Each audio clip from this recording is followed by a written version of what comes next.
Grace and peace to you from God the Father and our Lord Jesus Christ. Amen. I can't help but wonder how many times we have heard or thought about the phrase in our gospel today, "Come to me, all you who are weary and are carrying heavy burdens, and I will give you rest. Take my yoke upon you and learn from me, for my yoke is easy and my burden is light." I've done a lot of thinking about yokes over the years. For one thing, as a priest or pastor, I put on this stole each week, and it is symbolic of a yoke of obedience to Christ, a yoke of being at the center of word and sacrament, always. And I also think about yokes in terms of relationships and the true aim of our life. How many of you have at any time been unequally yoked in a relationship? You know what that feels like.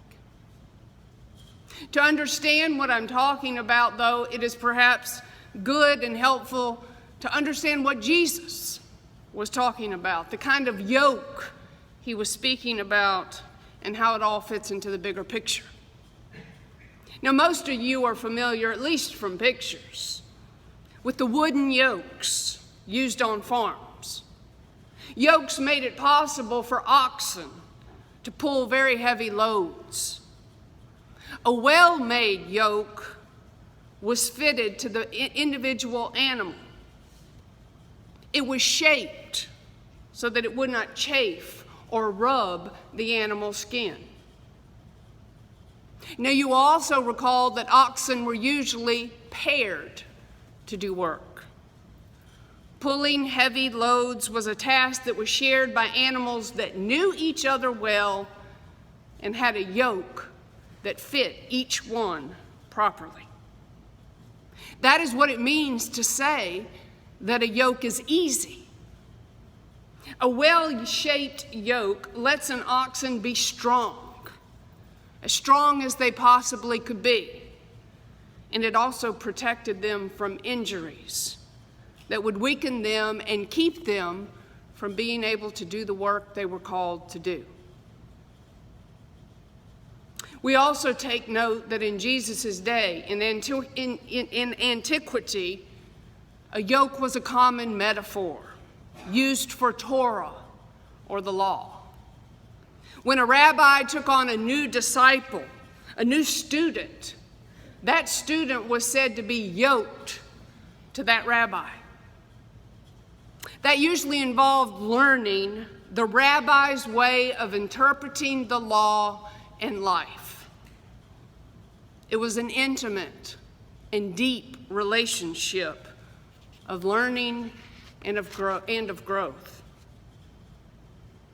Could it be that Jesus is saying that his way, discipleship, is a different path or yoke than of the life of the Pharisees, a life that was often burdensome? Their yoke was heavy. Their laws and their narrow interpretations put burdens on people. Well, if so, what does that mean for us? Interesting enough, the primary thrust of what Jesus is talking about here, about those who are weary, is not directed towards just anybody, not directed towards people who are having any kind of difficulty.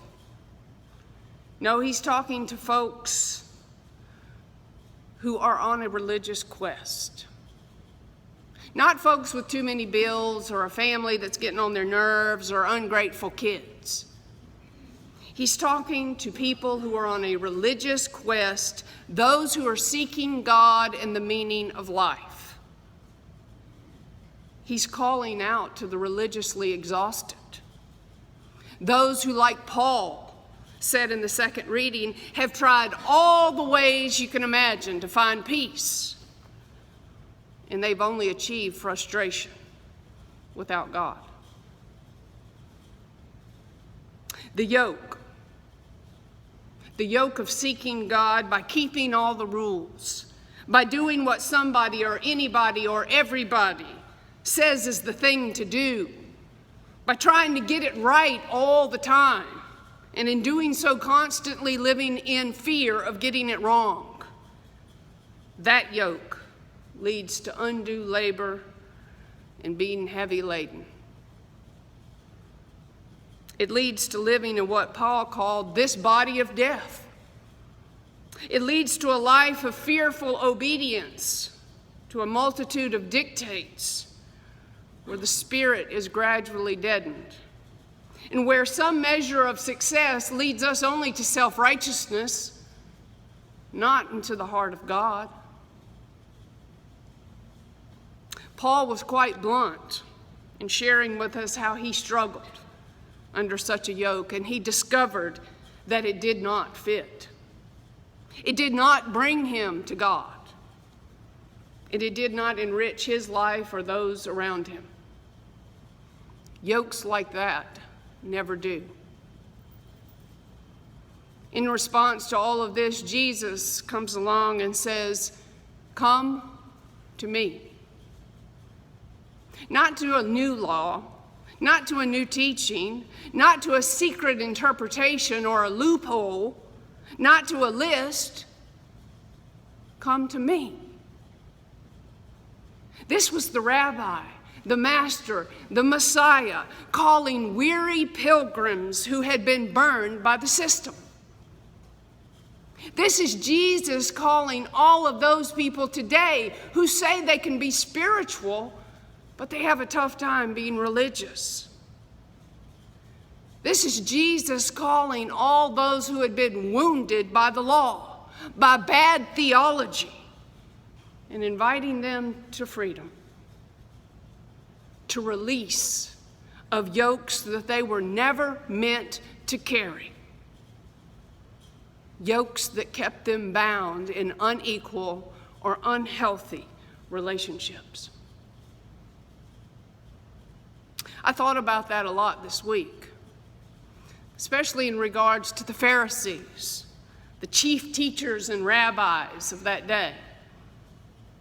I came across a saying that is related to teachers, an important quality, I think, for teachers. It says, a good teacher shows you where to look, but not what to see.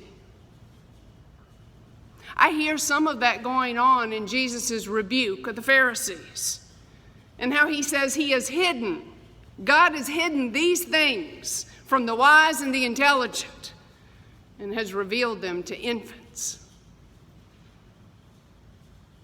The best teacher I ever had, who influenced me more than any other, and taught me how to look deeper than the surface or the literal meaning, and to keep looking, to have a voice, to stand behind a lectern and actually say something, was not and is not religious at all.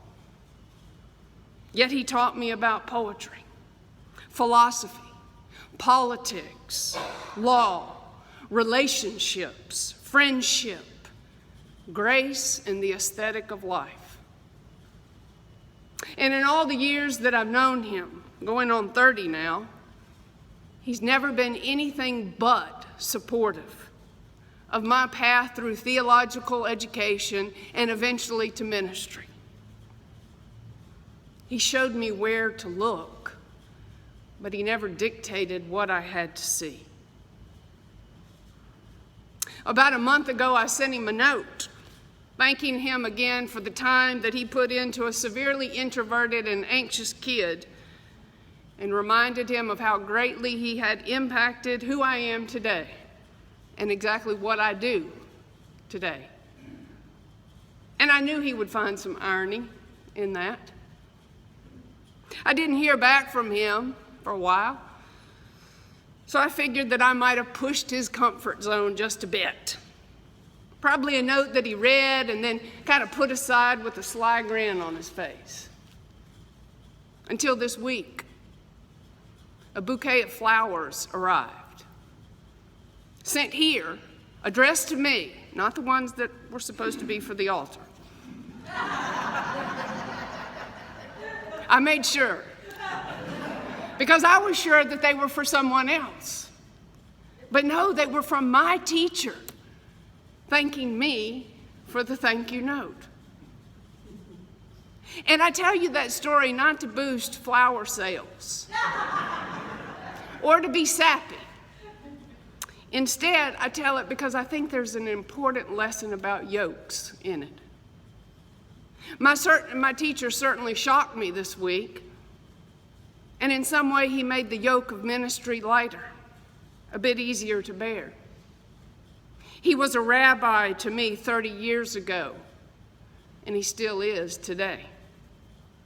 He helped me discern yokes that I didn't need to be carrying then, and others that I did need to carry, even still today. Yes, good teachers tell you where to look, but they don't tell you what you have to see. I think Jesus did that, and I think we can too. That is to discern what our yoke in this life really is, and to make sure that it fits. And when that happens, we serve God and we help others to do the same. I hope you have experienced someone at some time in your life that provided you that kind of inspiration and life lesson about yokes. How to interpret life and law, rules and regulations with a very generous portion of grace and mercy and justice as constants in that foundation. Because just as it meant for Jesus, for his disciples, for my teacher, for us, it means being vulnerable. It means being patient. It means going out on a limb. It means putting in extra time. It always means going the extra mile. I've watched several of you do that this week with two of our beloved people who are really, really struggling. And you've done that in very loving and self-sacrificing ways. It is my hope that we will continue learning and seeking the yoke of God's kingdom that impels us to be our best selves and to do our best service, always with humble hearts and a strong love for God and neighbor. And the people of God said,